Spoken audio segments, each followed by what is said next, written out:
Hi, how are you all? Welcome once again to another edition of Janet. Ops Indoor is on pause, although India is of the opinion that this is just a temporary halt, and depending on Pakistan's behavior, either way, Ops Indoor is going to get activated again.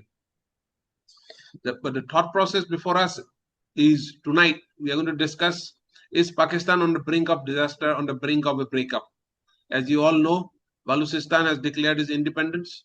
A lot of turmoil happening in that state. In Khyber Pakhtunkhwa, the TTP is highly active. Crisis upon crisis is hitting that beleaguered nation. Even though the Prime Minister, the President, and General Munir, whom, as you all know, has just got promoted to a Field Marshal tonight, is putting up a brave front. As usual, we have our strategic affairs expert, Colonel L.S. Bist. He and I are going to discuss क्या पाकिस्तान टूटने का कगार में है? Is Pakistan on the brink of a breakup? Hi, Alice. How are you? Hi Rajiv, I'm absolutely fine. Before we go ahead, I have appealed to all our viewers: do press the like button, do subscribe to our channel, Janet, and if you like our content, do comment. Your comments prove to be a huge source of encouragement for us.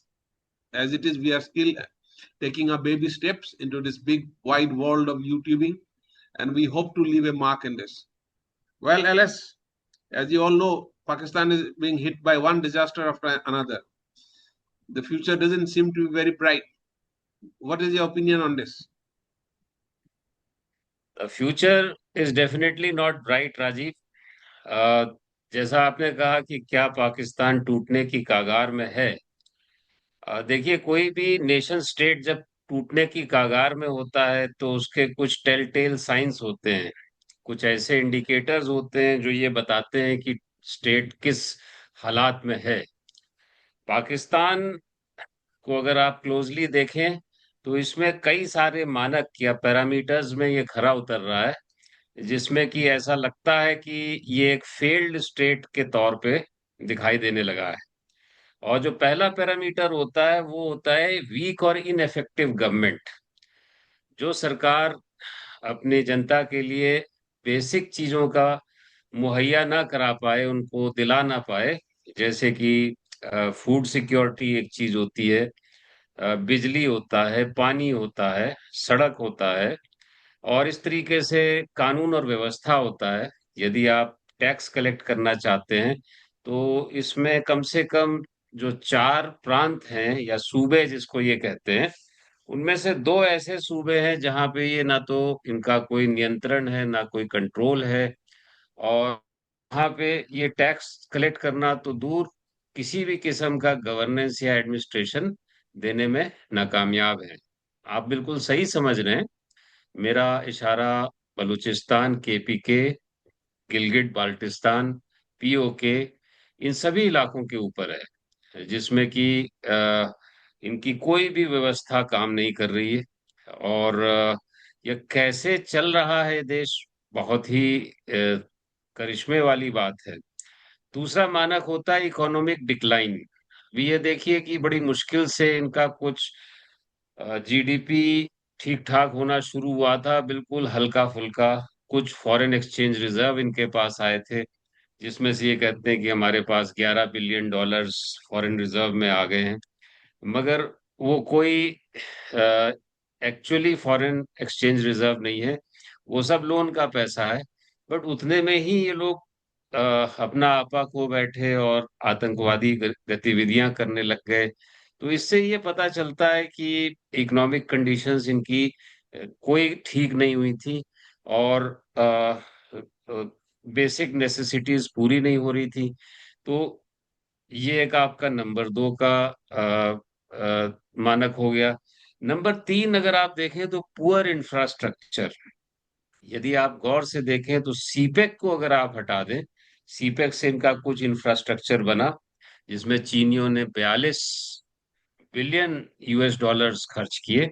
जो इनकी अपनी सरकार है वो किसी भी किस्म का इंफ्रास्ट्रक्चर नहीं बना पाई, चाहे वो डैम्स हो, हाइड्रो इलेक्ट्रिक पावर स्टेशंस हों, पावर स्टेशन जो कोल थर्मल वाले हों, या फिर कोई नवी ऊर्जा के हों, जैसे कि सोलर है या विंड है, तो इनके पास कोई बिजली उत्पादन का जरिया नहीं है। तो साधन अगर देखे जाएं तो इनके कोई भी इंफ्रास्ट्रक्चर, कुछ भी ये खड़ा नहीं कर पाए। तीसरा मानक होता है इंटरनेशनल आइसोलेशन। अभी इनके कई सारे ऐसे गलतियां पकड़ी गई जिसमें इनके ऊपर फाइनेंशियल एक्शन टास्क फोर्स का ग्रे लिस्ट में ये लोग आ गए थे। और उसमें सबसे बड़ा फैक्टर था कि टेररिज्म फंडिंग करते थे ये, और मनी लॉन्ड्रिंग भी करते थे। तो ये एक पैरामीटर भी इनका नजर आ रहा है, जिसकी वजह से ये एक फेल्ड स्टेट कहला सकता है। अक्सर आप देखेंगे कि जो स्टेट्स फेल होते हैं, या जिनकी आप एग्जाम्पल लें, तो ज्यादातर एशिया अफ्रीका में है ये। जैसे आपका अफगानिस्तान हो गया, देन सोमालिया हो गया, या फिर सूडान हो गया। इन सब जगहों पे ह्यूमन राइट्स वायलेशन बहुत होते हैं। तो इनके यहाँ जो बलूचिस्तान है, या फिर आपका केपीके है, या फिर कश्मीर है, या फिर सिंध है, हर जगह इनके ह्यूमन राइट्स वायलेशन चल रहे हैं। और ऐसे फेल्ड स्टेट्स में आपको अक्सर नजर आएगा कि टेररिज्म बहुत ज्यादा होता है। इनके अंदर ही कहते हैं कि 85 ऐसे प्रोस्क्राइब्ड टेररिस्ट ऑर्गेनाइजेशंस हैं जो काम कर रही हैं, जिसमें से 45 पूरे एशिया और वर्ल्ड ओवर में, केवल हिंदुस्तान में नहीं, अक्सर पूरे वर्ल्ड में ये लोग टेररिज्म को एक्सपोर्ट कर रहे हैं। तो ये कोई भी छुपी हुई बात नहीं है। फिर क्या कहते हैं, lack of control over territory. जो आपकी सीमाएं हैं उनके ऊपर कोई कंट्रोल नहीं रह जाता है। ड्यूरेंट लाइन को कभी भी अफगानिस्तान मानता नहीं था, और आज टीटीपी वहां पे पूरी तरह से काबिज हो गई है, और कई जगहों पे तालिबान का कब्जा हो गया है। वजीरिस्तान का इलाका है, खैबर पख्तूनख्वा है, और साथ में बलूचिस्तान भी इनका जो है पूरी तरह से हाथ से निकल गया है।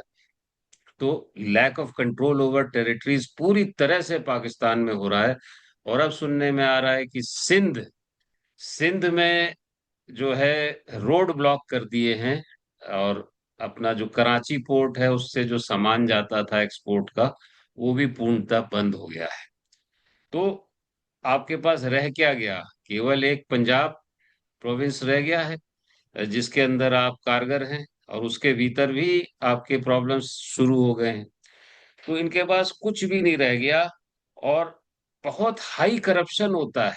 कोई भी स्टेट फेल होने से पहले इनका करप्शन का क्या बताएं। करप्शन तो आप तब बात करेंगे जब आपके मतलब कोई गवर्नमेंट का कंट्रोल हो। ये तो 50% जो इनकी इकोनॉमी है वो पैरेलल इकोनॉमी है, ब्लैक इकोनॉमी है। तो इनके पास कोई अपना साधन नहीं है, कोई कंट्रोल नहीं है। तो high level of corruption, then widespread poverty. जैसे पिछले वाले आपके प्रोग्राम में भी मैंने बताया था कि इनके यहाँ ना तो लैंड डिस्ट्रीब्यूट हुआ है, ना लैंड सीलिंग एक्ट आया है। जो जमींदार हैं वही इनके मेंबर ऑफ नेशनल असेंबली बनते हैं, जिनको हम इंडिया में एमपी कहते हैं, मेंबर ऑफ पार्लियामेंट। और वही इनके जो है फाइनली कोर कमांडर और सीनियर आर्मी ऑफिसर बनते हैं। तो अगर आपको कोर कमांडर बनना है पाकिस्तान में, तो आपको एक जमींदार होना जरूरी है। तो जहां पे मेरिट का कोई वैल्यू नहीं है, तो वहां पे उस फौज का क्या स्तर रह जाता होगा, ये आप और हम बड़े अच्छे से अंदाजा लगा सकते हैं। और हमेशा ऐसे फेल्ड स्टेट्स में आप देखेंगे कि जुडिशियरी हो गई, और जितने भी किस्म के इंस्टीट्यूशन होते हैं देश के, वो बिल्कुल भी अपना कार्य ठीक से नहीं कर पाते हैं। Over to you. Uh, in fact, you are right. You have rightly brought out the reasons why Pakistan is in such a dire state today. And it is very unfortunate, actually, where this is one country where individual ambitions work at cross purpose with national ambitions. The ambitions of the personal of the Pakistani generals for their own personal gains. In fact, they all run multi-million dollar businesses both within Pakistan as well as abroad. The previous army chief, General Bajwa, he himself has got a chain of establishments both in India, both in Pakistan as well as in Europe and even in the USA. Same must be the case with the present army chief. Another issue which is again very pertinent to India is the issue of narcotics coming out of Pakistan. In fact, the trail of narcotics can be traced back to Afghanistan also. But the Pak ISI has been using narcotics as a form of narco terror against India. How do you view that? देखिए, narcotics तो उनका एक main stay है। और आपने जो ISI का नाम लिया, इसमें मैं थोड़ी सी हिस्ट्री में जाना चाहूंगा कि जब 1979 में सोवियत यूनियन आपका अफगानिस्तान में आया था, तो उस समय अमेरिका बहुत बड़े पैमाने पे आईएसआई को पैसे देता था। और आईएसआई का पूरा एक नेटवर्क होता था जिससे कि वो सोवियट्स के साथ जिहाद करते थे। और धीरे धीरे क्या हुआ कि आईएसआई की हैबिट सी बन गई, जिसमें वो अफगानिस्तान के अफीम या ओपियम का इस्तेमाल उन्होंने शुरू किया। और इससे इनकी काफी ज्यादा फंडिंग और नेटवर्किंग होती थी, और इसका सप्लाई दूर दूर तक जाता था। अभी क्या हुआ कि 1989 आते आते सोवियट्स वहां से विड्रॉ कर गए, और उसके बाद अमेरिकी फंड आने भी बंद हो गए।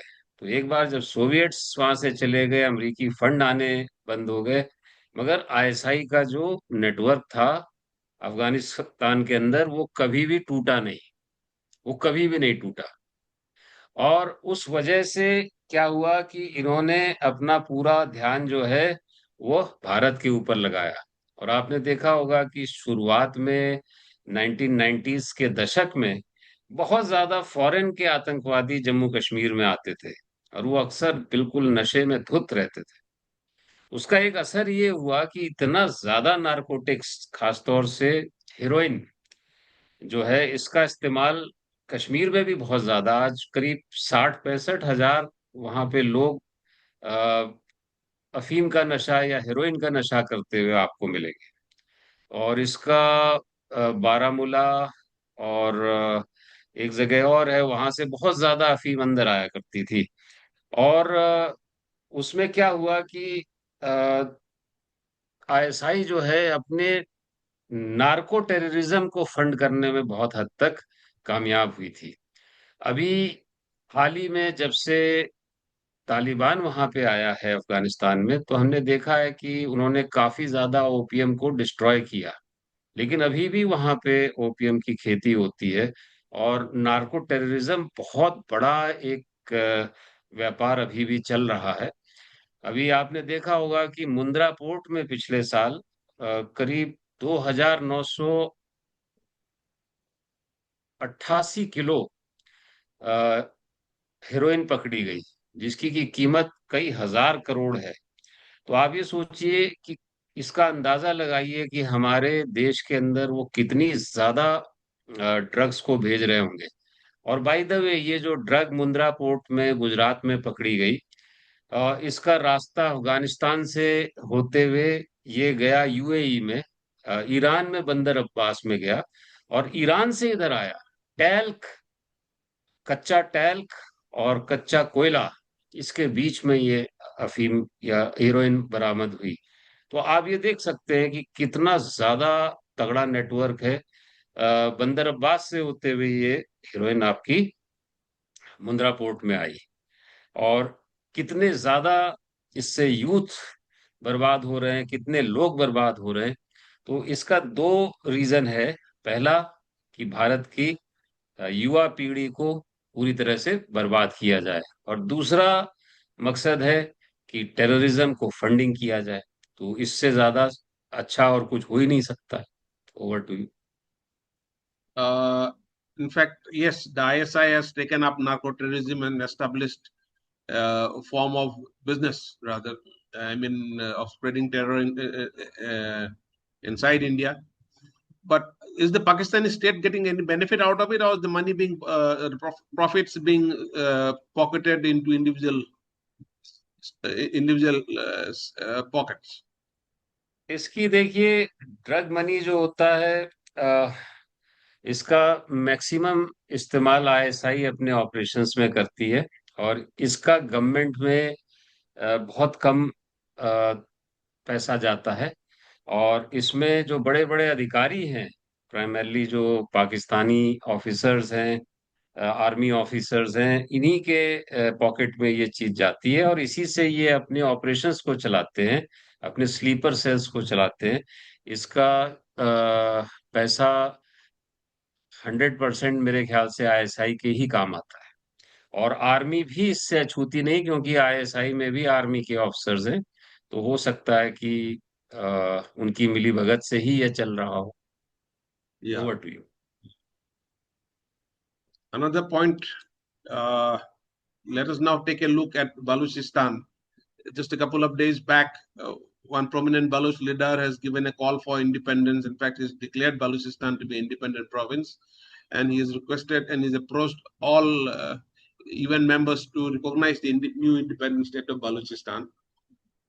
Why, in your opinion, like about 70 years, more than 70 years since Pakistan gained independence, has the integration of Baluchistan inside Pakistan been a failure?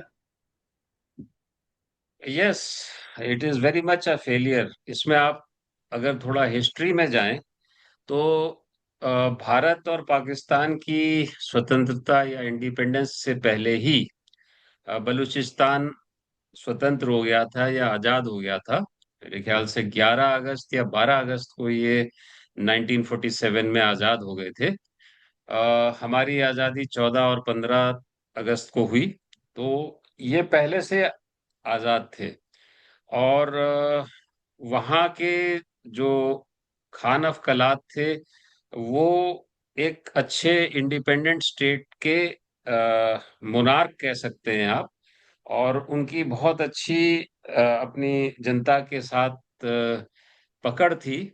और वो कभी भी ब्रिटिश इंडिया के अंडर नहीं थे, बल्कि वो ब्रिटिश क्राउन के अंडर हुआ करते थे, and it was an independent state. उसको कई बार जो वहाँ के एम्परर, उनको खान ऑफ कलात कहते थे। और पाकिस्तान के साथ इनका हम लोग अपने सामने विलय होते हुए देखा हमारे देश ने। जबकि ये एक अपॉर्चुनिटी थी जिसमें कि गल्फ ऑफ ओमान हमको अपना ओमान जो देश था वो हमको ग्वादर पोर्ट भी देना चाहता था। और इनके अंदर भी ये भावना थी कि ये भारत से जुड़े, ना कि पाकिस्तान से। लेकिन इनकी जो इंडिपेंडेंस या फ्रीडम जो थी वो कुछ ही दिन चल पाई। और 21 मार्च 1948, 1948, 21 मार्च आते आते पाकिस्तान ने इनके ऊपर अटैक कर दिया। और जैसा कि कुछ हुलीगन आर्मीज करती हैं, तो इनके खान अफ कलात के पैलेस के अंदर घुस के इन्होंने तमाम हुड़दंग मचाया और बहुत ही गलत किस्म के कृत्य किए, जिसकी वजह से वो आज तक एग्जाइल में है। और काफी सारे लोग इनके यूएसए में हैं। एक यूएसए में मूवमेंट भी चल रहा है इनका, बलोच अमेरिकन कांग्रेस करके है, जिसका कि प्रेसिडेंट आज की तारीख में शायद तारा चंद ऐसे करके कुछ नाम है। सो वहां पे जो, जैसा आपने कहा कि ये लोग अभी अपनी इंडिपेंडेंस भी करना चाह रहे हैं, अ, ये बहुत ही सहिष्णु या बहुत ही टॉलरेंट प्रदेश है इनका, जिसमें कि 97 92 लैक्स ऐसी ही कुछ इनकी आबादी है, 1 करोड़ से थोड़ा कम। कुल मिला के बलूचीज जो हैं पूरे वर्ल्ड में 3 करोड़ हैं। और जिसमें से 92 लैक्स शायद बलूचिस्तान में इस समय रह रहे हैं। तो ये बड़ा ब्रॉड आउटलुक रखते हैं। और कोई कहता है कि यहाँ पे जो मराठा ले गए थे ये उठा के प्रिजनर ऑफ वॉर बना के थर्ड पानीपत के लड़ाई में, तो ये काफी ज्यादा मराठा वहां पे हैं। और आपको देखेंगे कि कल्चरली ये मराठों से इनके काफी सारे नाम भी मिलते हैं। और साथ में आप ये देखेंगे कि इनका कल्चर भी है, कुछ फेस्टिवल्स को भी मनाते हैं। और जो वहाँ पे एक मंदिर है हिंगलाज माता का, तो उससे भी इनका बहुत तगड़ा जुड़ाव है। तो अभी इन लोगों के ऊपर इतने ज्यादा जुल्म हुए हैं, डिसअपीयरेंसेस हुए, क्वेटा में जो इनका कैंट है उसके भीतर इतना ज्यादा टॉर्चर किया जाता है इनके लोगों को, और फिर इनको मार के दफना दिया जाता है। अभी हाल ही में जब जाफर एक्सप्रेस को इन्होंने किडनैप किया था बलूचिस्तान लिबरेशन आर्मी ने, तो इन्होंने करीब 214 पाकिस्तानी आर्मी के लोग बंदी बनाए थे, उनके सिक्योरिटी फोर्सेस थे उसमें, फ्रंटियर कोर भी था। तो हुआ क्या कि जब इनको बंदी बना लिया गया तो इन्होंने कहा कि हमारे जो आपने आदमी बंद किए हुए हैं क्वेटा के कैंट में और बाकी जगहों पे, आप हमें वापस करिए और रेफ्यूजी को हम ट्रेड ऑफ करेंगे उनके साथ। लेकिन उन्होंने सारों को बेरहमी से मार दिया, तो इन्होंने भी वो 214 पूरे मार दिए। और कहते हैं कि कई लोगों ने कोशिश करी क्वेटा कैंट में जहाँ पे कब्रिस्तान है वहां जाने की। आजकल के जमाने में ड्रोन्स होते हैं और बाकी बहुत सारे और भी तरीके होते हैं, तो ऐसी कोई भी गतिविधि सामने नजर आ जाती है। तो ये डिसअपेरेंसेस और भी दुराचार जो ये लोग करते हैं, तो इसकी वजह से पाकिस्तान आर्मी जो है अपने अपने कैंट के भीतर बिल्कुल अ, बंद होके रह गई है। और कहते हैं कि जैसे मैंने बताया आपको कि कराची से लेके लाहौर वाली रोड जाम है, वैसे ही जेकोबाबाद से क्वेटा वाली रोड जाम है, और क्वेटा से कराची आने का भी रोड जाम है। तो इस तरीके से ये पूरी तरह से ये बलूचिस्तान एक तरीके से आजाद होने की कगार पे खड़ा है। अभी देखना होगा कि इसमें अमेरिका का क्या रुख बनता है। उनके कुछ मिक्स्ड रिएक्शंस थे, तो हमें रुक के देखना पड़ेगा। अगर अमेरिका चाहेगा तो ये टूट जाएगा, नहीं चाहेगा तो कुछ दिन और चलेगा। Over to you. Yeah, could this we India put a pause on Op Sindur on the third day or third or fourth day? Had Op Sindur active Op Sindur operations carried on for about a week more, if I may say so, could this have acted as a fillip to the Baloch rebels who are who have been constantly targeting Pakistani troops across Balochistan? देखिए ये इसके Did ऊपर this बहुत ceasefire, तगड़ी did एक, this pause in hostilities come too soon for Balochistan? नहीं, मैं आपको इसके बारे में बताता हूँ। दो तरीके होते हैं। एक होता है काइनेटिक तरीका, जैसे कि हम जब आपका 1971 में जब बांग्लादेश को आजाद किया था, तो उसमें एक फुल फ्लेजेड वॉर करी गई थी जिसमें कि हमारे बूट्स ऑन ग्राउंड गए थे। और करीब ऑलमोस्ट 3,000 लोगों ने उसमें जो है अपनी सुप्रीम सैक्रिफाइस किया था, लाइफ्स को खोया था, और बहुत सारे लोग इंजर्ड हुए हैं उसमें। तो वो एक काइनेटिक एक्शन था जिससे कि ये चीज को हासिल किया गया। आज की तारीख में देखिए, सोशल मीडिया का जमाना है, लाइव वॉर कवरेज का जमाना है, और इसमें कोई भी इलेक्टेड गवर्नमेंट जो होती है वो शाई होती है कि वो फिर से वो काइनेटिक वॉर में जाए, क्योंकि इसमें बहुत जल्दी युद्ध विराम कर दिया जाता है, बड़े प्लेयर्स अंदर आ जाते हैं, और आपके अंदर जो इंटरनल पॉलिटिक्स होती है उसका भी बहुत बड़ा एक हाथ होता है, जिसमें कि हुक्मरानों के ऊपर या जो रूलर्स होते हैं या जो गवर्नमेंट होती है उनके ऊपर एक प्रेशर होता है कि वो कोई बॉडी बैग्स को घर ना आने दें। तो इसमें दो तरीके होते हैं, एक तो काइनेटिक तरीका या वॉर का तरीका, और एक होता है कि जिसमें आप अपनी फोर्सेस को आगे इंटरनेशनल बाउंड्री पे मोबिलाइज करके रखें। तो उससे क्या होगा कि उनको काउंटर मोबिलाइजेशन करना पड़ेगा, एक थ्रेट बना रहेगा। और किसी भी आर्मी को 3 दिन की मोबिलाइजेशन भी करनी हो तो 10,000 रुपये खर्च हो जाते हैं। अब जिस किस्म की इनकी इकोनॉमी इस समय चल रही है उसमें ये वॉर को अफोर्ड नहीं कर सकते हैं। और अभी ये अपने जवानों को, अफसरों को जो आगे फील्ड एरिया में है उनको खाना पहुंचाने में भी सक्षम नहीं है, राशन पहुंचाने में। तो अगर आपने मोबिलाइज करके वेस्टर्न फ्रंट में पाकिस्तान आर्मी को रखा, तो उससे बहुत बड़ा एक खालीपन हो जाता है ड्यूरेंट लाइन और बलूचिस्तान की ओर। तो उससे क्या होगा कि बीएलए और बीआरएस जो एक ऑर्गेनाइजेशन बनी है जिसमें कि टीटीपी, बीएलए और बहुत सारे बलूचिस्तान के ऑर्गेनाइजेशन और जीए सिंध मूवमेंट या सिंध लिबरेशन आर्मी भी उसमें शामिल है। उनको बहुत बड़ा हाथ मिलेगा और वो बड़े आराम से इनके पाकिस्तानी सोल्जर्स के ऊपर अटैक करते रहेंगे। तो ये चीज देखने को मिल रही है कि कुछ समय की बात है और उसके बाद अपने आप ही पाकिस्तान आर्मी जो है वो इस दबाव में अ, हथियार डाल देगी। Over to you. I am of the firm opinion that the continued existence of Pakistan in its present form is inimical to to the good health and well-being of our country.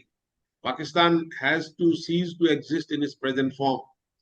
But then, for that to fructify, it will involve multidimensional action from India. One of the barriers to the breakup of Pakistan is the CPEC and the presence of PLA inside Pakistan. How do you see the CPEC as a unifying factor for Pakistan? And what role do you see for the PLA in the future inside Pakistan? टीपेक एक बहुत बड़ा project China का था। अगर आप China का सी root देखें, CPEC और सीमेक ना हो, that is China Pakistan economic corridor and China Myanmar economic corridor, तो इनको कुछ नहीं तो 28 हजार किलोमीटर्स का रास्ता, 27 से 28 हजार किलोमीटर का रास्ता तय करके पहुंचना पड़ता है, मलक्का स्ट्रेट, इंडोनेशिया वगैरह होते हुए। और यदि ये सीपेक के थ्रू जाएं तो केवल 3000 किलोमीटर या उससे भी कम, कहिए कि 2200 2300 किलोमीटर पे ये चाइनीज टेरिटरी में पहुंच जाते हैं। तो आप ये देखिए कि कितना शॉर्ट रास्ता है ये as compare to that circuitous route. और वहाँ इनके जो ऑयल वगैरह का खर्चा होता है जहाज को चलाने में, तो वो बहुत ज्यादा फाइनेंशियली ट्रबलसम है। तो इन्होंने क्या किया कि सीपेक 2015 से कारगर हुआ और सीपेक में इन्होंने ऑलमोस्ट $62 बिलियन डाल दिए। और सीपेक केवल हाईवे नहीं है जो कि ग्वादर पोर्ट से लेके आपके शिंजियान चिंजियान प्रोविंस तक जाता है, बल्कि इसमें रेलवे लाइन भी है, इसमें आपके पावर प्रोजेक्ट्स हैं, एनर्जी प्रोडक्ट प्रोजेक्ट्स हैं, इसमें इंडस्ट्रीज हैं, एसईजेड हैं। और इतना बड़ा लोन हो गया इनके ऊपर, पाकिस्तान के ऊपर, कि बताते हैं कि 2013 में करीब $60 बिलियन का एक्सटर्नल डेट था और सीपेक के आते ही ये डबल हो गया, करीब $116 बिलियन का इनके ऊपर डेट चढ़ गया। तो आप इससे विश्वास कर सकते हैं कि कितना बड़ा डेट ट्रैप है ये। और ये एक तरीके से सीपेक नहीं है, पाकिस्तान को अपनी कॉलोनी बनाने का एक रास्ता ये क्लियर कर रहे हैं। और इसमें पहले ऐसा लगा कि ये 62 बिलियन डॉलर पाकिस्तान के लिए आ रहा है और इसमें इनको शायद रोजगार मिलेगा, इनको शायद काम करने को मिलेगा, लोकल पाकिस्तानी बिजनेसेस फ्लरिश करेंगे। ऐसा कुछ नहीं था। उसमें चाइनीज अपना ही लेबर लेके आते हैं, अपने इंजीनियर लेके आते हैं। आज की तारीख में सीपेक में 30,000 से ऊपर चाइनीज काम कर रहे हैं। और इसमें बड़े बड़े गंदे गंदे आपके जो चाइना के सेकेंड हैंड पावर स्टेशंस हैं, थर्मल पावर स्टेशंस, जो वो अपने यहाँ कभी नहीं चलाएगा, उसने पाकिस्तान में लगा रखा है। जिसमें कि एक थार पावर स्टेशन है और एक पोर्ट कासिम में पावर स्टेशन है। ऐसे करके कई जगहों पे इन्होंने लगाए हैं और उनका बहुत ज्यादा पोल्यूशन होता है and they are very bad environment के लिए, बहुत ही खराब पावर स्टेशंस हैं जिसको ये यहाँ पे चला रहे हैं। और इसका पूरा का पूरा पैसा वसूलने का इनका आइडिया है पाकिस्तान से। कुछ इन्होंने डैम्स बनाए थे वो बाढ़ में बह गए और उसका लेकिन कर्जा आज भी इनके ऊपर है। उसी तरीके से कई सारे इन्होंने जो है हाइड्रो इलेक्ट्रिक प्रोजेक्ट्स लगाए थे, वो पूरे बाढ़ में बह गए। तो इनका जो काम है वो तो आप देख ही रहे हैं। चाइना का जो इंजीनियरिंग है या काम है वो अच्छा नहीं है। तो सीपेक, हालांकि जितना भी इन्होंने रोड्स बनाई और जितने भी इन्होंने रेलवेज का काम किया, इन्होंने जो भी पावर प्रोड्यूस किया, हालांकि पावर जो उसका जो रेट है वो इतना हाई हो गया है कि बिजली का बिल में आपकी पूरी तनख्वाह चली जाएगी। फिर इन्होंने क्या किया कि एक इंटरनेट वगैरह भी, इनकी कंपनियां आ गई हुआवी टाइप की, और जो अंदर उन्होंने काफी सीमलेस इंटरनेट वगैरह इनको दिया। लेकिन केवल इतने से ही पाकिस्तान की इकोनॉमी चल निकली। और आप ये देखिए कि वहां पे आईटी और आईटीईएस काफी ज्यादा इनका एक्सपोर्ट होने लग गया और ठीक ठाक चलने लग गया। लेकिन डेट तो डेट है, पैरेलल इकोनॉमी अलग चल रहा है, और आप पूरी अपनी इकोनॉमी को उधार पे चला रहे हैं। तो सीपेक जो है as it is was becoming very difficult. तो ये इसको एक उपनिवेश कहेंगे या कॉलोनाइजेशन कहेंगे पाकिस्तान को, क्योंकि इन्होंने कोई पाकिस्तान के लिए ना तो रोड बनाई, ना रेल बनाई, ना पावर इंडस्ट्री दी। They have colonised Pakistan to extract maximum amount of minerals and goods from there. जिसमें आपको एक एग्जांपल बताता हूँ। ये आपका एक मैं प्रोग्राम देख रहा था जिसमें कि अमेरिका का वो बलोच कांग्रेस का जो जनरल सेक्रेटरी था, तो वो एक एग्जांपल बता रहा था कि गोल्ड जो बलूचिस्तान से ये निकालते हैं, उसमें से 50% गोल्ड जो है वो चाइना ले जाता है, 48% पाकिस्तान ले जाता है, only 2% is kept for Balochistan. वैसे ही गैस का हाल है, वैसे ही मिनरल्स का हाल है, सारा कुछ ये लूटने के लिए आ रखे हैं।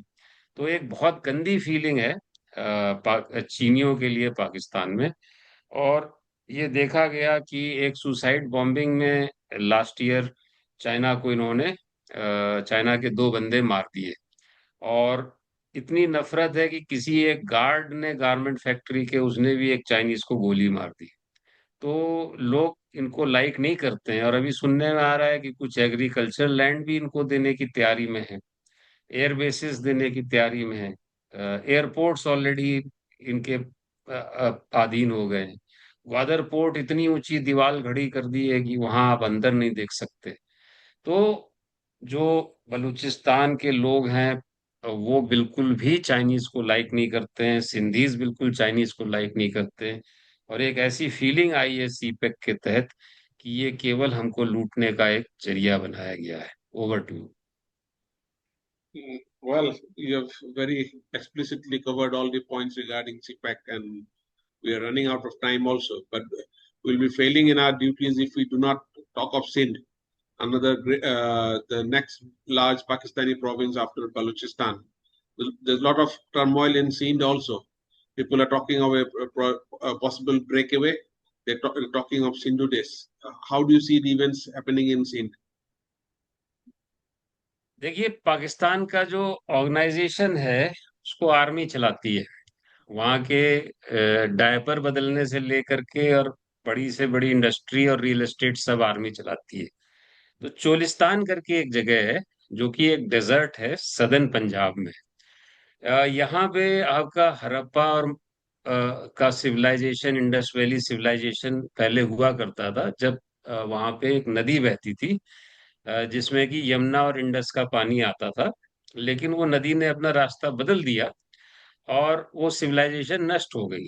तो चोलिस्तान में इन्होंने कई सारे, मतलब 480 किलोमीटर की इसकी लंबाई है और 32 से लेके 192 किलोमीटर तक इसकी चौड़ाई है।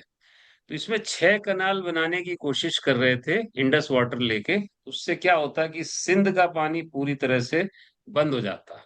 तो सिंधियों ने अपनी पावर को रियलाइज किया और सकर करके एक जगह है नॉर्दर्न सिंध में, वहां भी इन्होंने ऐसा ब्लॉकेट किया कि जो कराची से ट्रक जाने थे एक्सपोर्ट का और इंपोर्ट का माल लेकर के, तो उसमें जो है बुरी तरह से ब्लॉकेट कर दिया कई किलोमीटर्स का। तो फिर जो हुक्मरान थे या जो गवर्नमेंट थी पाकिस्तान में, उन्होंने अग्री कर लिया कि वो कैनाल्स को नहीं बनाएंगे, लेकिन तब भी वो ब्लॉकेड रहा। तो ये सिंधियों का अपना जो पेशेंस है वो रन आउट हो गया है, एंड वो बुरी तरह से इनको ब्लॉकेड करने लग गए हैं। तो केपी के उधर से कट ऑफ, गिलगित बाल्टिस्तान ऊपर से कट ऑफ, नीचे Balochistan cut off, Sindh cut off. तो क्या रह गया फिर? एक छोटा सा पंजाब, क्या वही रह जाएगा? ये बहुत बड़ा सवाल है, और इस चीज से ये कैसे निपटते हैं ये देखना होगा। Over to you. Pakistan must be one of the very few states in the world where you promote a failed army chief and make him a field marshal. Well, following in the footsteps of their past actions, they have again made this guy, General Munir, they promoted him into a field marshal today. I don't know what compulsions Sabah Sharif had, but assuming for a day, for a moment that you are this Prime Minister of Pakistan, how would you have looked on the situation today? देखिए, जो Islamic Nations हैं पूरे विश्व में, केवल वही देश संपन्न है जिनके पास अपना तेल है। तो यदि मुझे आप पाकिस्तान का पीएम बना देंगे, तो मेरी प्राथमिकता ये होगी कि मैं अपनी जनता को बेसिक्स मुहैया कराऊं, उनके खाने पीने का इंतजाम करूं, ना कि उनके अंदर एक जिहाद करने का या टेररिज्म फैलाने का वो करूं, जिससे कि उनका जो है क्रेडिबिलिटी बने, भारत के साथ अच्छे रिलेशंस हों, अच्छे पानी मिले, क्योंकि 23% जो है वो आपका एग्रीकल्चर पे डिपेंडेंट है, और मुश्किल से 16-18% जो है ये आपके इंडस्ट्रीज पे है, जीडीपी उनका डिपेंडेंट है, और ऑलमोस्ट 52% जो है वो सर्विसेज पे डिपेंडेंट है।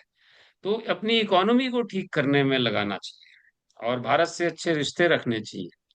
लेकिन ये देश जो है ये बना ही उस वजह से है कि जैसे ही इसकी इकोनॉमी ठीक होने लगती है, ये कोई ना कोई प्रहार भारत के ऊपर करते हैं। तो अपनी गवर्नेंस को आप ठीक करें, टैक्स स्ट्रक्चर जैसा कि जीएसटी हमारे यहाँ है, वन नेशन वन टैक्स, उसको आप ठीक करें, पैरेलल इकोनॉमी को बंद करें, यूपीआई सिस्टम जैसा आपका है इंडिया में, जिससे कि आपके इनफॉर्मल मनी जो है फॉर्मल मनी में आ जाता है। और साथ में आप जैसे ये फेक करेंसी का धंधा चलाते हैं, इसको तुरंत बंद करें, क्योंकि फेक करेंसी से इनकी ऑलमोस्ट पैरेलल इकोनॉमी चल रही थी। और I'd like to stop you demonetisation, here. We're running out of time. I've got your gist, and I hope the people of Pakistan do get to hear these points that you have put. This is a very sage advice that you are giving out to the world, not only to Pakistan but to the world. At this note, we'd like to we'll have to call it a day. It's always a pleasure talking to you. I hope our viewers had a great time listening to the views, the discussion that we had. And if you have liked our content, do press the like button, do subscribe, and keep our channel going. Thank you so much, Colonel Bist. Good thank night. You है, जय हिंद।